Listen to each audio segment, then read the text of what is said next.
So, hello guys, once again welcome back to my YouTube channel. My name is Pranav Tiwari and you guys are watching my YouTube channel. तो यार आपको सोच रहे हो कि भैया इतने दिन से कहाँ गायब हो गए थे। तो यार अभी है आप लोगों की जरूरत, तो भाई इसलिए मैं भी प्रकट हो गया हूँ। तो यार अभी बहुत सारे बच्चों के एमटी आ रहे होंगे, मिड टर्म एग्जामिनेशन या फिर बहुतों के सेमेस्टर एग्जामिनेशन चल रहे होंगे। सिर्फ मैं गलगोटिया से किसी भी पर्टिकुलर यूनिवर्सिटी को टारगेट नहीं कर रहा हूँ, या फिर मैं सबके लिए बता रहा हूँ कि जहाँ पे आपको इन सारी टिप्स की नीड होने वाली है।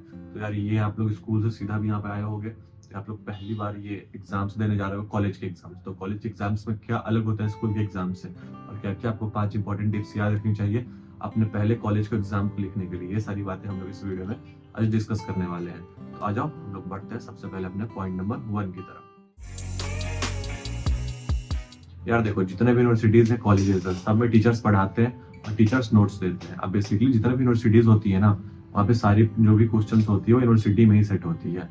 तो जो आपको टीचर, सब्जेक्ट टीचर पढ़ा रहे हैं, सेम वही क्वेश्चंस आपके पास आने वाले हैं, कुछ भी अलग से नहीं आता है। तो मेरे कहने का मतलब ये है कि जो आपको टीचर्स पढ़ा रहे हैं आप उस पर फोकस करो, इंस्टेड ऑफ थिंकिंग कहाँ से पेपर आएगा, क्या आएगा पेपर में। भाई पेपर में कुछ अलग नहीं आता है, जो आपको टीचर्स ने क्लास में पढ़ाया है या फिर उन्होंने जो भी आपको नोट्स दिए हैं, सिर्फ वही चीजें आपके पेपर में आने वाली है। तो आप आराम से जो टीचर ने नोट्स दे रखा उस पर फोकस करो, आराम से क्लियर हो जाएगा, आपको परेशान होने की जरूरत है नहीं। तो दूसरा टिप है guys, make a study plan. यार स्टडी प्लान आप सोच रहे हो कि भैया यार वो तो हमेशा होता है, स्कूल से हम करते आ रहे हैं। भाई यहाँ पे ऐसा नहीं होता है।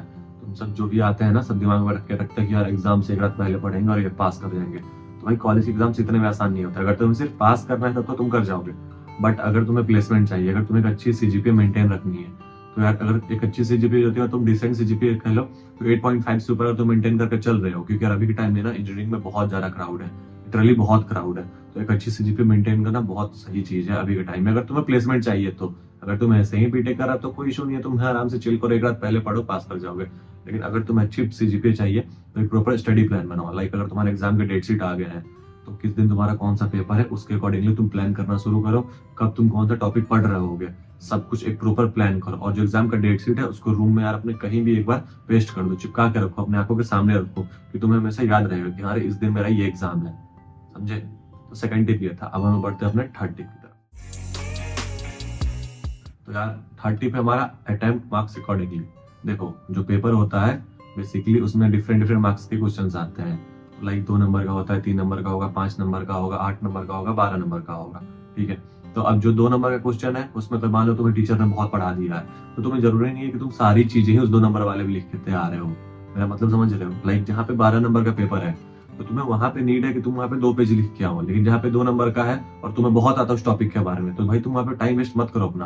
अगर तुम मार्क्स 2 नंबर का है तो तुम उसमें 2 से 4 लाइन लिखो और खत्म करो। बाकी अगर मैं टिप दूं तुम्हें, तो यार तुम पॉइंट्स बना के लिखा करो एग्जाम्स में। उससे तुम्हारे टीचर्स को एग्जाम्स में कॉपी चेक करने में आसान होती है और वो मार्क्स भी उस हिसाब से दे देते हैं। अगर 2 नंबर का है तो तुम अगर 4 पॉइंट्स दे रहे हो तो भी इनफ है, बहुत इनफ है, आराम से हो जाएगा। तुम्हारा 12 नंबर क्वेश्चन है तो तुम उस हिसाब से पॉइंट्स बना के लिखो और 1.5 से 2 पेज में आंसर दो अपना, आराम से तुम्हें मार्क्स मिल जाएंगे, कोई इशू नहीं होगा। जो लोग बंदे लेंदी बना के लिखते हैं, पूरा कहानी लिख डालते हैं, तो टीचर भी उसमें इरिटेट हो जाता है देख के कि पता नहीं क्या ही अंदर लिख रखा है।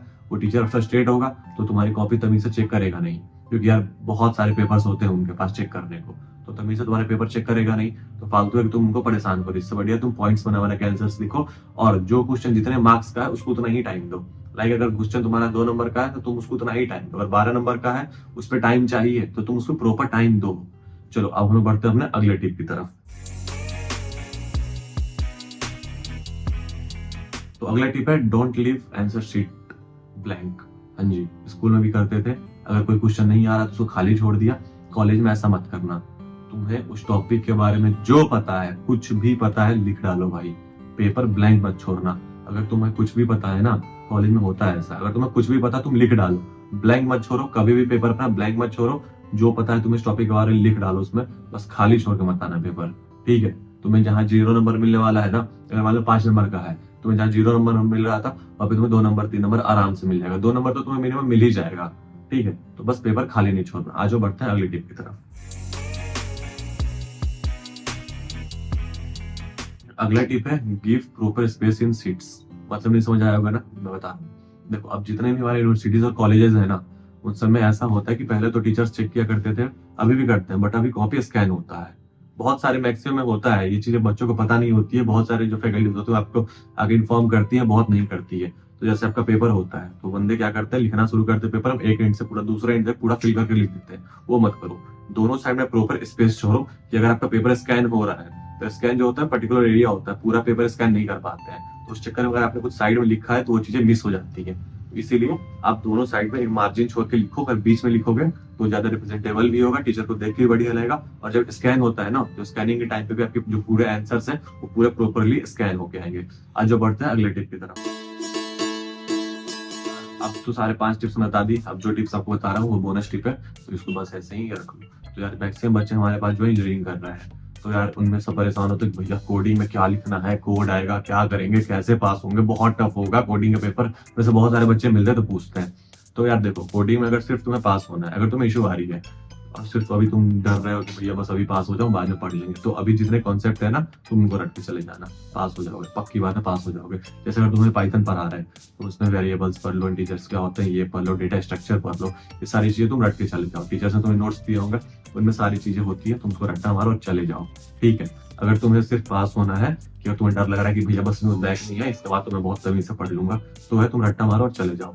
बाकी अगर तुम्हें कोड को लेकर दिक्कत है कि कोड में क्या आता है, तो भाई जो 12 नंबर का क्वेश्चन होता है, जो लेंथी क्वेश्चन होते हैं उनमें ही कोड्स आते हैं, और बहुत हार्ड कोड नहीं आता है। अभी तुम्हारे जैसे एमटी होगा तो उसमें बहुत डिफिकल्ट कोड्स नहीं आएंगे, बेसिक ही कोड्स आते हैं। तो जब तुम्हें टीचर ने क्लासरूम में करवाया है, अगर तुम वही कोड्स करके जा रहे हो ना, तुम्हारा क्लियर हो जाएगा।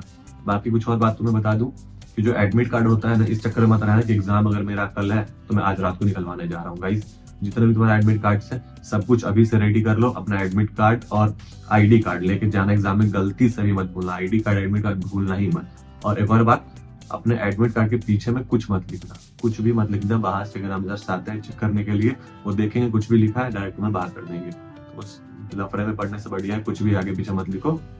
कॉपी तुम्हें मिलती है, कॉपी पीछे रफ करने के लिए प्रॉपर स्पेस होता है, तुम डाला रफ पेज, उसके ऊपर सब कुछ अपना लिख लेना, कोई इशू नहीं है। लेकिन एडमिट कार्ड के आगे पीछे कुछ भी मत लिखना, इंस्टेड ऑफ योर नेम अपना नेम डाल देना, बस हो गया, और कुछ मत लिखना।